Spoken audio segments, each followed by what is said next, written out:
God. One Piece, episode 653. Now, before I get into the meat and potatoes of the episode, which, in my opinion, made the episode absolutely ridiculous and stupid, let me get into the actual interesting and good parts of the episode here. Starting with the whole Zoro and Bartholomew scene, because that was one of the funniest things I've seen in One Piece in a long time. Now, here you had Zoro and Kinemon outside of the Coliseum. Um, while Sanji is off with Viola heading towards the Straw Hat ship.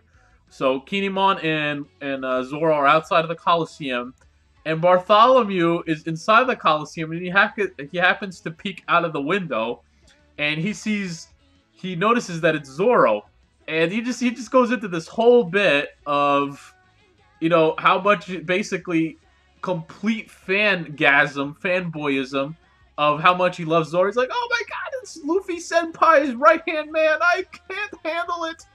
And I don't know, it was just one of the funniest things I've seen in One Piece in a while. And legitimately, I started cracking the hell up when I saw that. So that was some priceless stuff. Absolutely loved that little bit of the episode.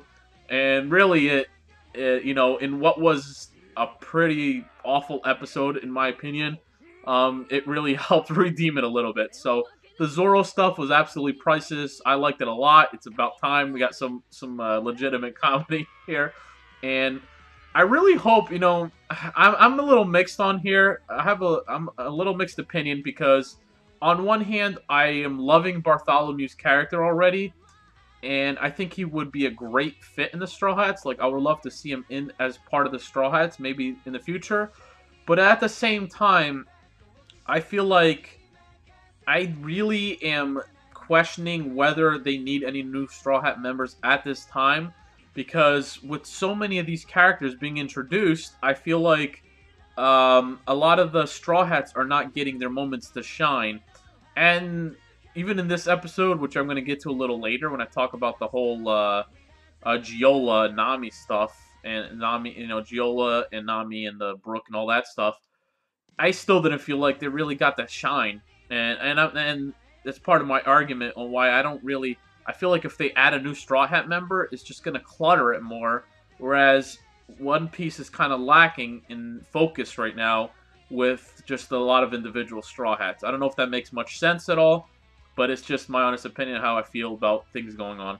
So anyways, that was the Zoro stuff. Priceless. And then we went into the whole Don Flamingo bit where, Law is still being pinned down by the gravity ability from Fujitora. And Don Flamingo goes a little bit into a very short history of why the Don Quixote family is so important and why Don Flamingo is kind of a centralized figure in One Piece, or why he's still Shibukai, really. So before I go into that, let me quickly give you a little history lesson. If you remember way back at the end of Jaya, right before the Straw Hats went to Skypiea, there was this one episode that was focused on everyone's bounties, or these new characters' bounties around the government. They went into the Blackbeard pirates a little bit, and then they also went to Mary Joeza, or whatever, Mary Joe's. A lot of people have to say one of the the main area of the government.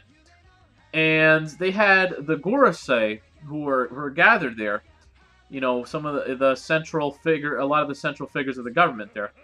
And then it was a meeting of the warlords, and they had Mihawk there, and they had a couple. Man, I forget exactly who else was there. Oh, Mihawk, Kuma, and then you had Don Flamingo, who they introduced for the first time. And it was rather interesting because Don Flamingo looked like, out of all the warlords, he looked the most relaxed, like he didn't have a damn worry in the world, and he just didn't care. And it's just something to remember from the past, because in this episode, he kind of states that he goes over, if you remember the Celestial Dragons, he goes into the past, he says 800 years ago that there was these 20 groups, or these 20 kingdoms that were pretty much brought together to form what is known today as the world government. And one of those rulers of the kingdoms was the Don Quixote family. And which is kind of why We assume that Flamingo is a descendant, or he's obviously related to them in some way, which is why he has so much leeway, and he's still probably a warlord, and why he's giving so much of an easy time with the government. But I feel like that's coming to an end. But anyways, so he seems like he's very important with the whole Celestial Dragon thing, of very relevance to the actual main story of One Piece, you would think. But it was very interesting. He goes over that, and one thing that caught my attention, he's that mentioned that all of these 20 rulers all form the world government, but actually 19, he says. He says, of the 20, the Kingdom of Alabasta decided not to get involved or become part of the world government, and that surprised the hell out of me. That was a very interesting little bit, because that shows you how loyal, Vivi's father is, and how secluded they are from the world government, and how it just gives you a whole new respect level for them way down the road, even after the whole Alabasta thing. So, very interesting thing. We get an idea. One thing that I question, I wonder, is why exactly what is Don Flamingo's purpose of being a pirate? I really wonder. I do, and I'm not so convinced that his purpose of being a pirate is to go after the One Piece like most other pirates. So, what is Don Flamingo's purpose? I'm hoping we find out.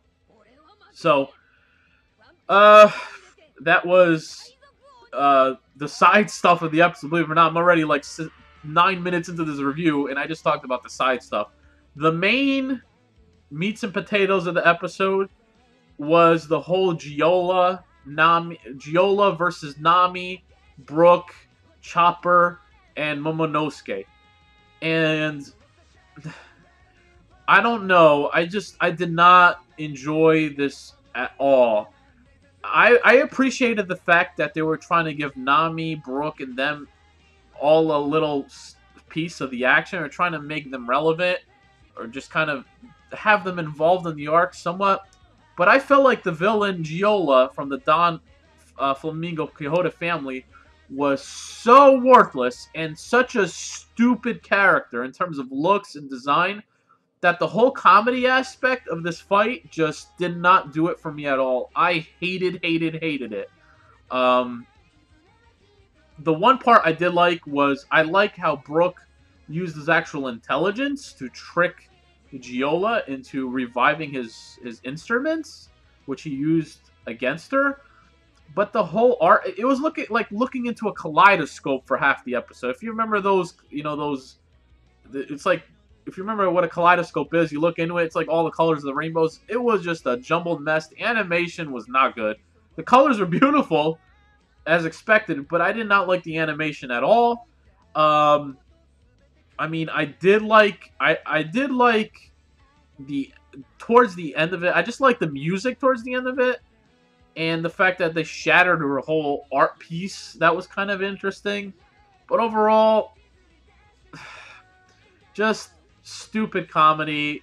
The fight did not do anything for me, and overall, Nami, Brook, Chopper, Momonosuke, they all are just so irrelevant to this arc. It's not even funny. But I'll leave it at that. I'm trying to think if there was anything else to this episode that I can remember off the top of my head.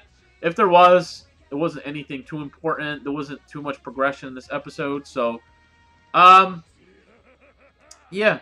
So I'll give this episode a 5 out of 10. Just, subpar to average. Nothing great. I could easily give it like a 4 out of 10 and a bad score, like lower than 5. But the Zoro stuff and the Don Flamingo stuff was interesting enough to kind of not carry it, but just keep my attention. So 5 out of 10, not great, subpar to average episode. And that's it for this review. Kind of a long one today. So I hope you enjoyed it. Stay tuned. I'm going to have a One Piece discussion video soon. I'm going to try to upload it today. We'll see what happens. As well as some other stuff going on. I hope you enjoyed it. Like my new haircut. Just got a haircut today. And that's about it. So we'll see you guys next time for another One Piece review. Manga. The manga is returning this week, and I'm excited. They better go into freaking Flamingo and Law's backstory. Do it. Do it. Do it. Do it. Don't disappoint. Thanks for watching. Enjoy the rest of your weekend, and I'll see you guys later. Comment below, subscribe, like the video. Thank you. See you guys.